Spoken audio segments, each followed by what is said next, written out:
file of the framing of Stephen Ward. On the 22nd of July 63, Dr. Stephen Ward was brought to trial at the Old Bailey, charged with living on the immoral earnings of prostitutes.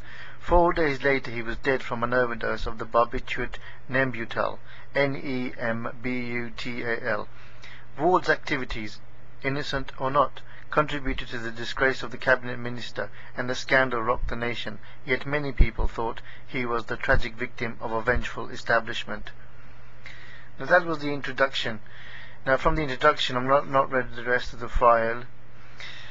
Right, so he charged with living with immoral earnings of prostitutes. Right, so he could be framed by the pimps, he could be framed by the lovers of the prostitutes, he could be framed by the brothers of the prostitutes, he could have been framed by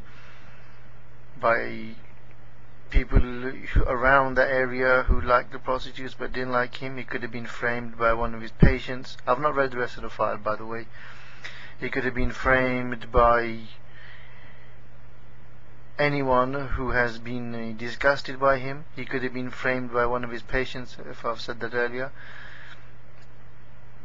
And he contributed to the disgrace of the cabinet minister. He could have been framed by the cabinet minister.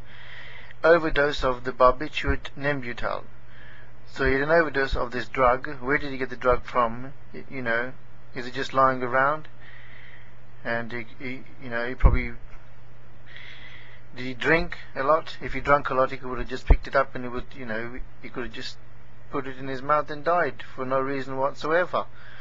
Because if he was living on earnings of the prostitutes, he was quite happy and gaily, always being on the safe side. People could have come and see him as well, because he was a doctor, asked him for advice, who have seen the prostitutes, who have been with them and said, look, how can we become safe, or how, you know what I mean. So they probably used him as a doctor, so they wouldn't have framed him. The prostitutes wouldn't have framed him because they probably used him as a doctor. And this is how so it wasn't immoral earnings. So I believe that Dr. Stephen Ward helped the prostitutes as a doctor, and they paid him. Maybe other doctors framed him for jealousy. More on this later. Thank you very much for listening.